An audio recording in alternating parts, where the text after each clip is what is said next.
First of all, I was not expecting it. Like,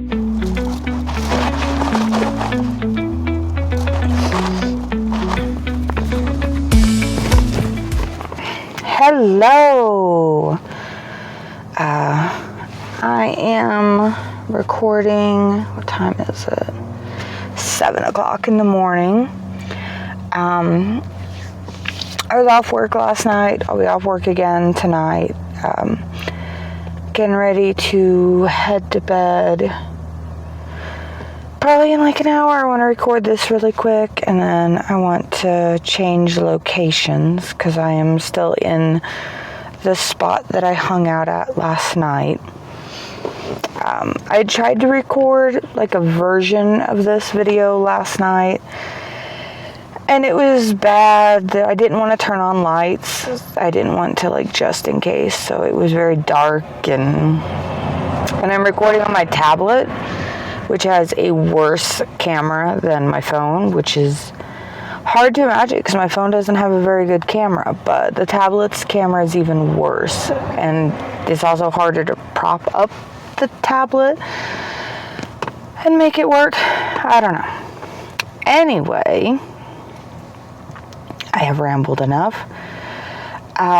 So, as I had mentioned, I got my paperwork saying that I am being converted. August 22nd, it goes officially into effect. Yay. Super excited, super happy about that. Thought I would just kind of explain what that means and how that works. First of all, I was not expecting it. Like, I had been told so many times that it would be better to, like, do the pit driving, the pit training, learn how to drive, the forklifts and stuff, do something to sort of force a conversion. So that was kind of where I was going. I did not expect the conversion to just suddenly here it is. And looking back, like, there were a few signs, there were a few things. Like, all of a sudden we went from a 6-day schedule to a 5-day, and we're suddenly getting 2 days off in a row, even though we had been hired on and we had been told, you work 6 days a week, that's what we need you. But it just kind of, like, several long-term employees had been like, yeah, the summer months get slow, and then it will start building back up into the autumn and the winter. And so I just kind of thought, well, it's getting a little slow. They probably don't need us for 6 days. So maybe that's why they're giving us the 5-day, and then they'll, I didn't think anything of it. Management had also, a lot of the supervisors had also become more, like, watching us. Suddenly, like, we, at the start of every shift, we always have, like, a meeting of us MHAs. We have, like, a little meeting. Because we're not assigned anywhere, we're still unassigned. So the little meeting is just usually, like, the regulars that have been converted, that have their assignments, they do clock in and go to their assignment. But because we're unassigned, the meeting is usually just, I need 3 of you to do this, and I need 2 of you to do that, and I need 3 more over there. It's just telling us where we're going to be for the night. But for, like, the last couple of weeks, it's been a little more intense. Like, they've started keeping a list of our names and who's there and writing down where we're going. And a couple people that, like, they kind of chewed out a few people for being, like, 1 or 2 minutes late to the meeting, when it used to be, we would get into the meeting room and we would sit there for like 10 10 minutes doing absolutely nothing because no one has come in to tell us where to go yet, and we're not allowed to go anywhere until we've been told. So there's usually a lot of like, you know, you come in, you drop off your bag, maybe you go to the bathroom, maybe you get something to drink, and it's no big deal because you're going to be back before anyone shows up to actually start the meeting. And like the last, I'd say maybe week and a half, maybe 2 weeks, they have been on time. Those supervisors have shown up on the dot and have chewed out quite a few people for not also being there, which is like, we still have to clock in. We have to clock in at 10 o'clock on the dot, but we also have to be in the meeting room at 10 o'clock on the dot, and you have to move from the time machine where we clock in from the time clock to the meeting room. You're going down hallways to get there. The drivers are, you know, forklifts are running through power. Like it's a maze. You're cutting through stuff and you have to do it in less than a minute. So that's been kind of frustrating, but again, didn't think anything of it, just thought that like, oh, I don't know, maybe someone higher up chewed them out, and so they're trickling it down onto us. We'd also lost a few people recently, which is kind of sad.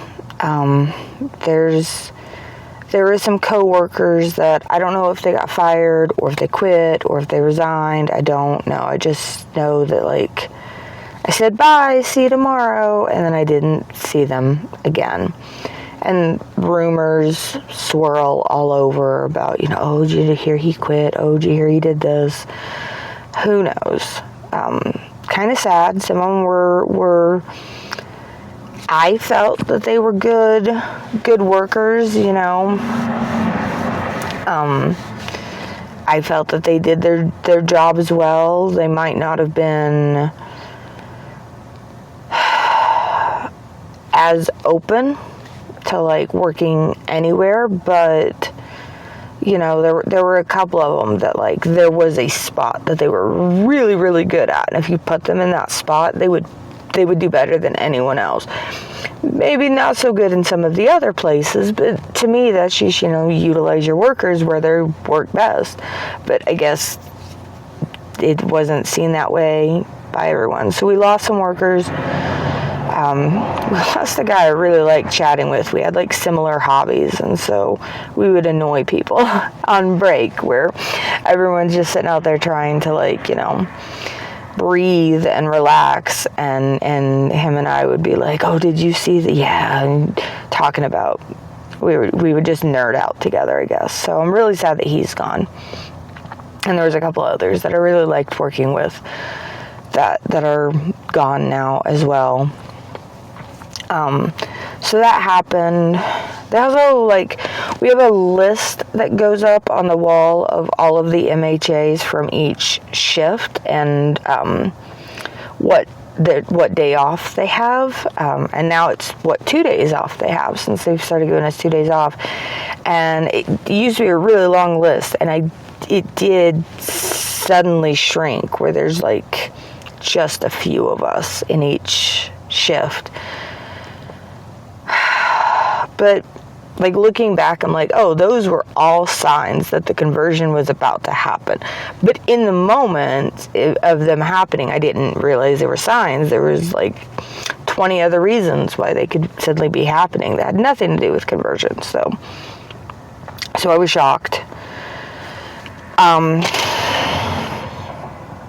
So got my conversion paper. Once I am converted, I have access to the bid system, which I had mentioned before. Bidding is how you get a different shift, a different craft. The job you do is your craft. You bid for your days off, what days off you want to have. You bid for which area in the plant you want to work at.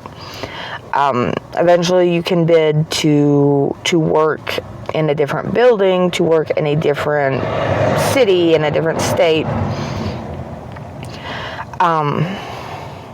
not there yet. So when we got our paperwork, it had a list on the bottom of a few openings that we were bidding on. It was mostly 2 openings. One was if you drive in the pit, if you're a pit driver, there was like 6 slots available for that, and then there were 10 slots available, but those other 10 were all for one specific area. It was mostly about like, do you want to work mornings, afternoon, or overnight? And here are the days off that you will get with that. So, you know, so that's what we were bidding on. When I got my paper and the supervisor brought it to me, she said, now you know you can't bid on any of the driving positions because you're not trained. And I was like, yeah, that makes sense. Yeah, I won't bid on any of them. I X'd them out. And then after I'd already filled out my paperwork and I had already put it in the bid box and everything, so it's gone.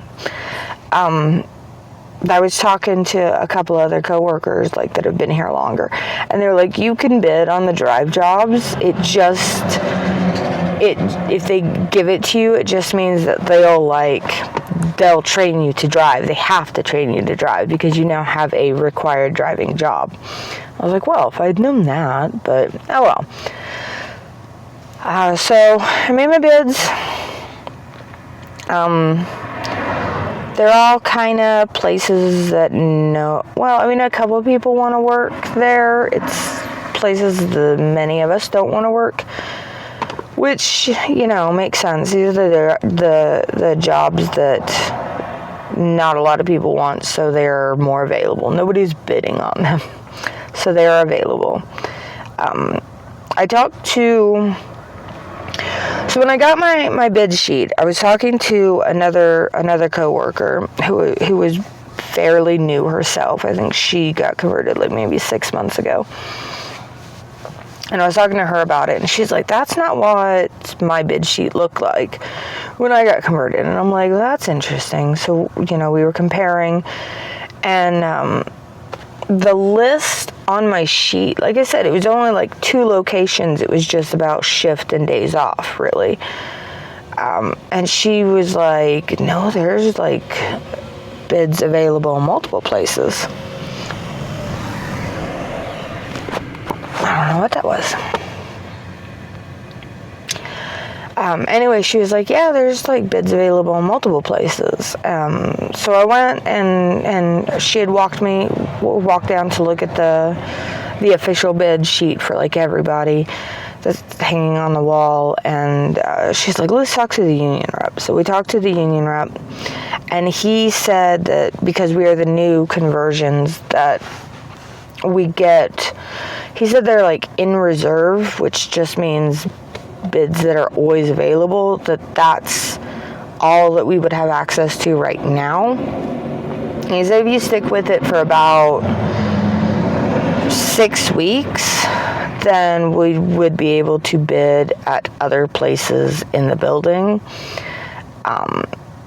A couple of other older coworkers said, no, you'll be able to bid on other spots way before then. But for now, I've been told 6 weeks by the union rep, so we'll find out. It'll happen or it won't happen. So yeah, I put in my bid. I listed it on the sheet of number 1, the one I most wanted, number 2, you know, all the way down. We'll see what I get. The paper I got up at the top, it said that I was number 5 of 20, which means in the order, because it's seniority based, all the bidding is seniority based. So in order of the bids that are coming in right now, I am 5th in line. So there's only 4 people that can do bids before me, whose bids will be accepted before me. So I did bid on... My top 3 picks were all 3 of the afternoon shifts. I like that the night shift is quieter. I like that the night shift is more slow. We don't have as much happening. During the night shift, the trucks tend to come in at the beginning and then come in again at the end, and we don't have trucks coming in between, so it's just work through what came in. I've been told that the morning shift and the afternoon shift are a lot more busy because there are trucks constantly rolling in. So in terms of like what you're doing, I would like the night shift.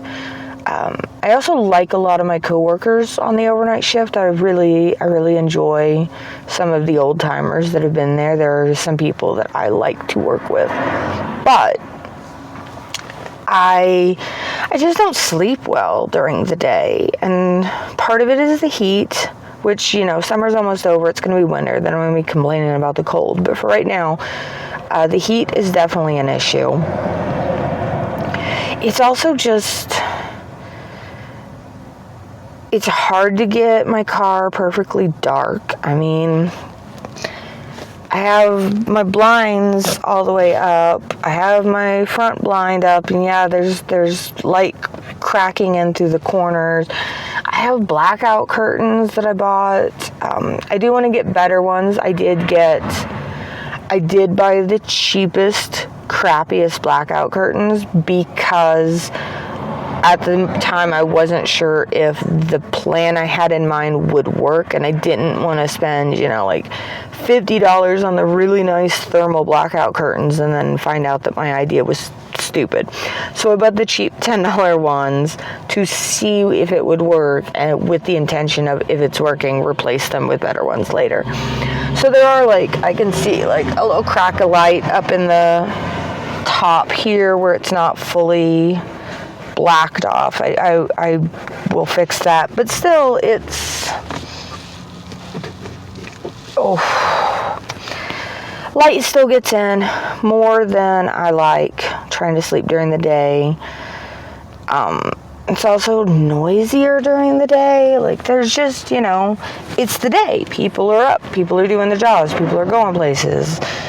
Cars are whizzing past. Parking garages tend to be really loud because people are coming in and out, standing in the middle of it, having a conversation. Parks are really loud because, you know, obviously people are enjoying the park. It's just, I'm not getting enough sleep, trying to sleep during the day. And I am hoping that switching to an afternoon shift, so the 2 to 10, I'll get off work, I'll be able to go to sleep, it'll be dark, it'll be quiet. During the winter, it'll probably be cold, but I have ways to deal with the cold. But it'll be dark, it'll be quiet. Hopefully I can get a solid 8 hours of sleep instead of this waking up every 2 hours that I've been doing, or being woken up every 2 hours. Hopefully I can get a solid 8-hour chunk of sleep. And then I'll still have my mornings free. So if I need to, you know, go to the laundromat, go to Walmart. That's also a problem, is like on nights like last night when I'm off work,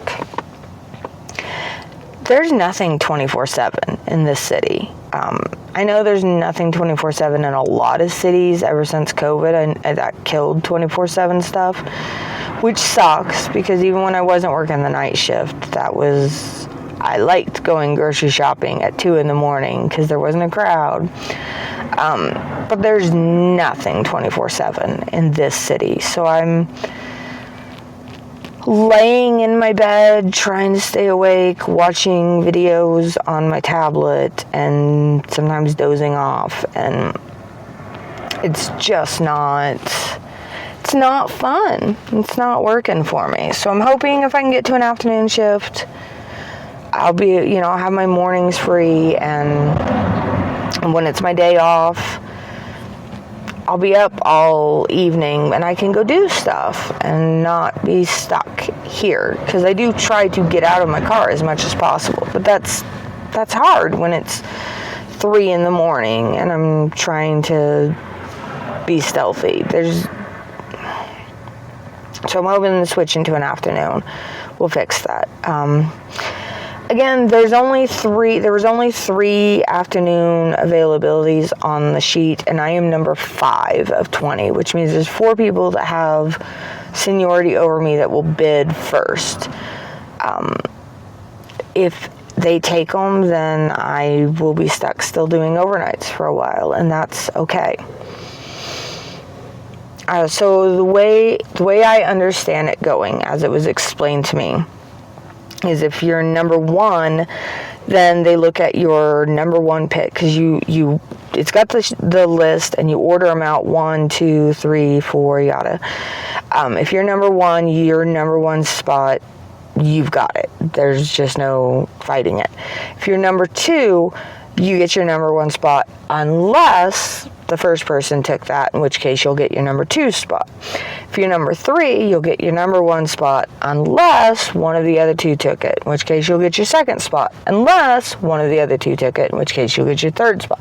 And it goes down like that. So I'm number 5. I don't know who the 4 people ahead of me are in seniority, and I don't know what bids they're taking. So, well, no, that's true. Not entirely true.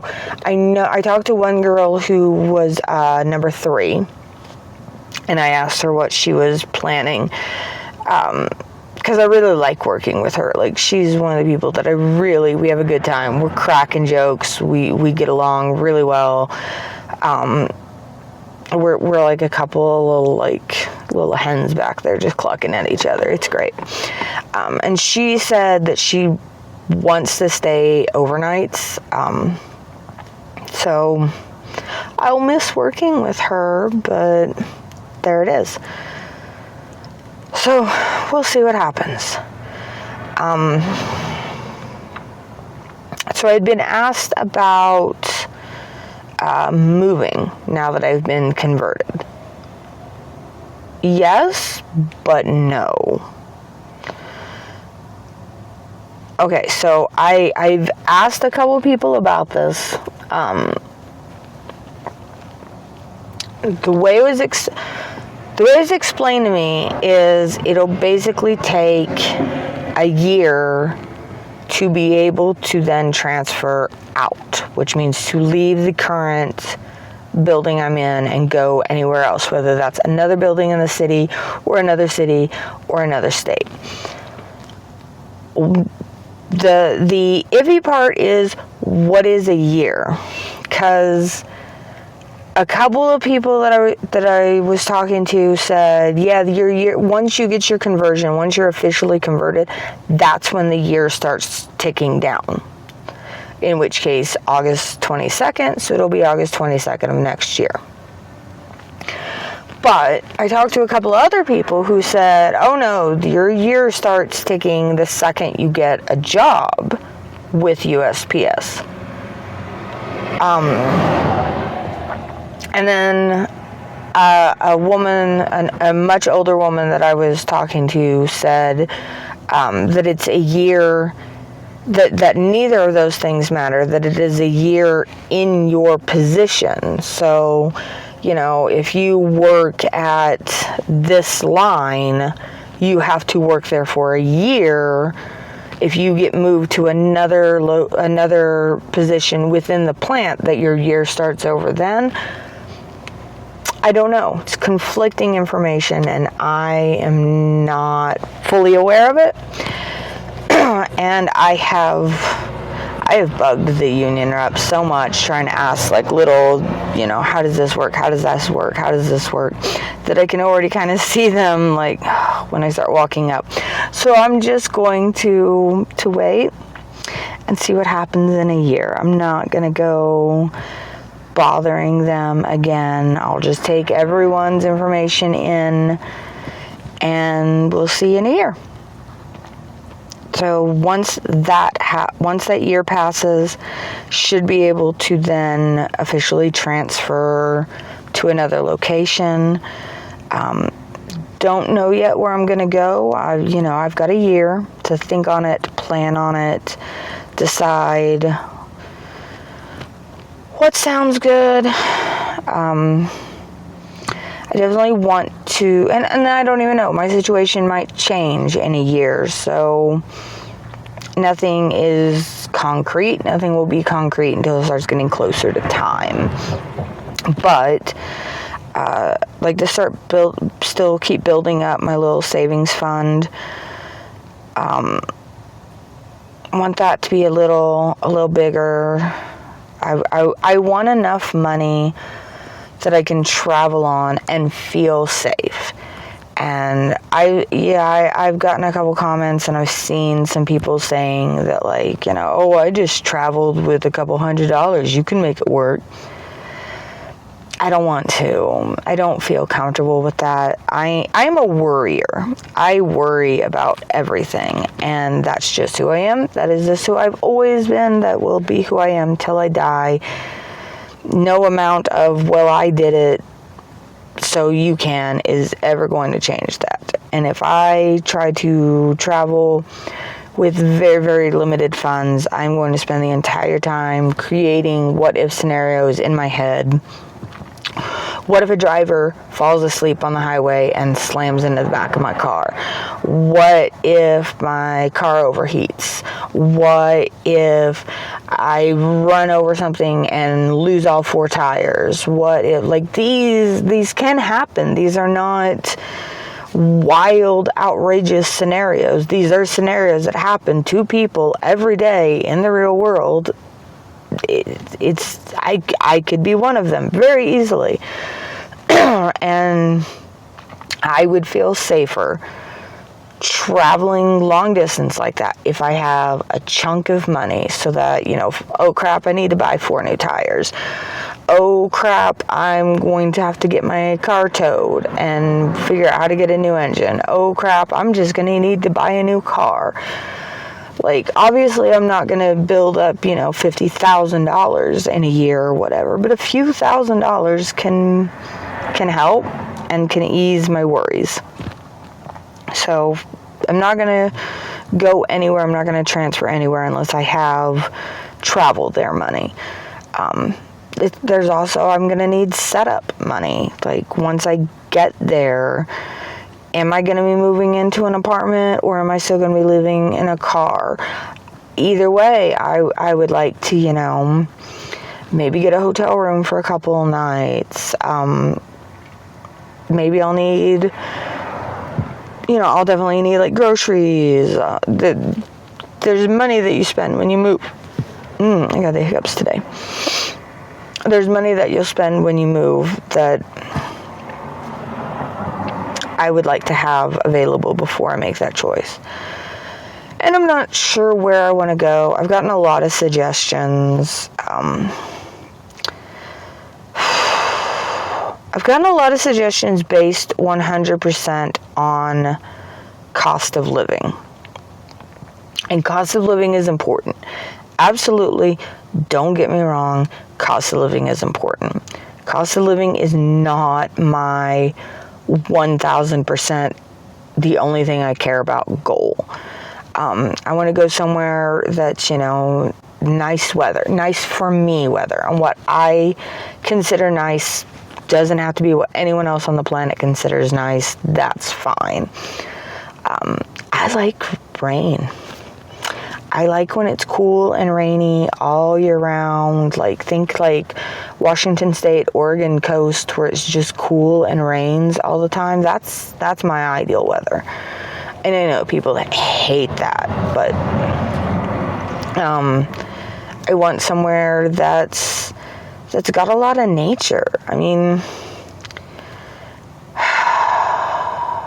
I moved to Colorado for my ex-husband. And don't get me wrong, the mountains are gorgeous. I do enjoy going up there. I'm a forest kind of girl. If I'm going to live I've always said if I'm going to live in a mountain range, it's going to be the Appalachians before the Rockies. That's just who I am. And it's because I grew up, I think it's because I grew up in the Great Plains, like, born and raised in Oklahoma, so flat grassland for 400 miles is just, I've seen that. I'm done seeing that. I like thick forest. I want to go where there's a million trees, that's what makes me happy. And so I would like to go somewhere where there's at least, if I'm not saying it has to be a forest, but anywhere I pick, I would like there to be something there that I can at least on the weekends go disappear into the woods and pretend to be a witch of the woods for a couple days. Like, I just like that. So those things are to consider. There's also, just the general culture, the general vibe of the people. And politics is important. I know, just agree to disagree, but some disagreements, I can't disagree with the law. Well, I mean, I can, but it's not like if I do something that I think is okay, but the law in that area says is bad, I can't just go to the judge and be like, nah, I don't think that's a bad thing. And the judge go, oh, well, you agree to disagree, enjoy your day. So politics is important because politics affects the local laws, affects, who's in charge, who's, the mayor, the city planning, everything is affected by politics to some degree. And there are things that I disagree with, that I don't want to live in areas where I don't like anything that's being done.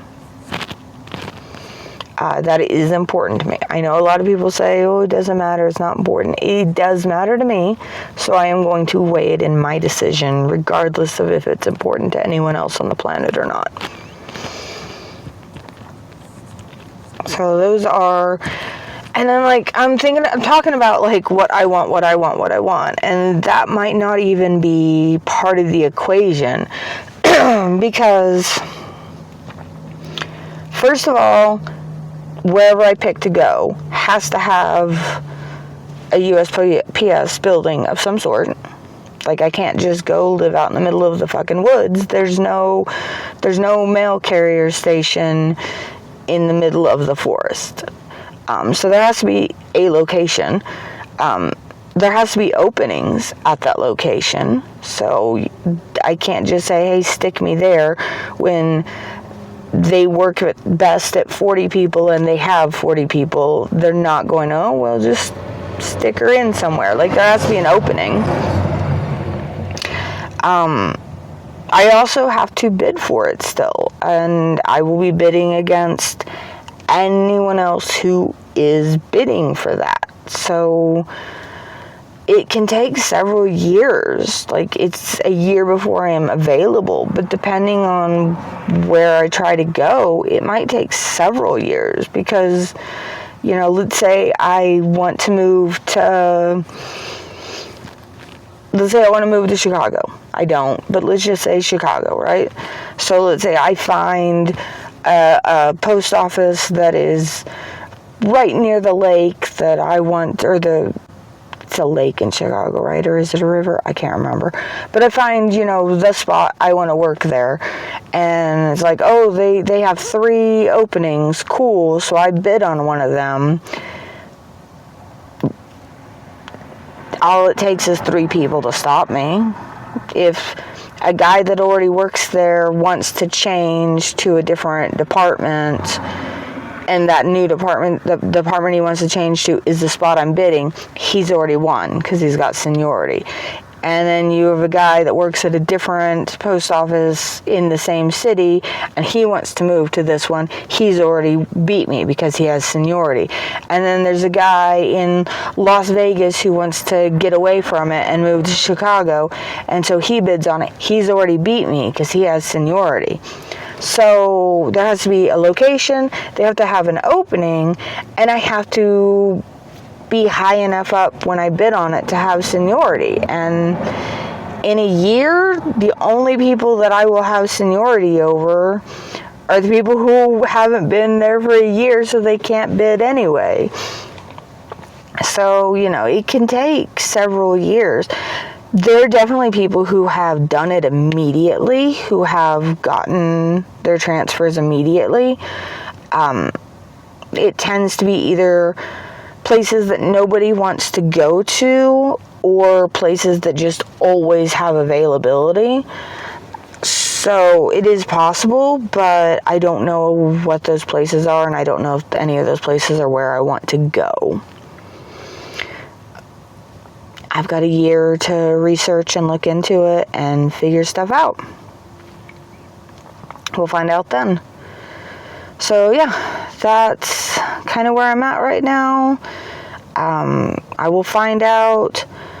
I don't know when I will find out, in a week, in 2 weeks. I'm not sure how close to the conversion date I will find out which bid I got, but I will find out sometime before the 22nd what my new schedule is going to look like. Hopefully it'll be an afternoon shift, but if not, it'll just continue to be night shift.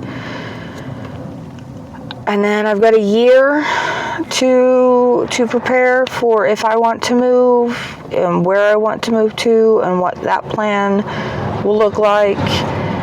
And then it might take, another 2 to 3 years after that, depending on where I'm trying to go and how many people are trying to go there also. But until the meantime, I am converted. So I get guaranteed 2 days off every week. It's no longer at like the whims of management. It is for sure 2 days off. No more, well, I say no more, halfway no more mandatory overtime. As an MHA, they tell me you have overtime, do it. With the careers, they go around and they ask if people want to volunteer for overtime, if they need overtime.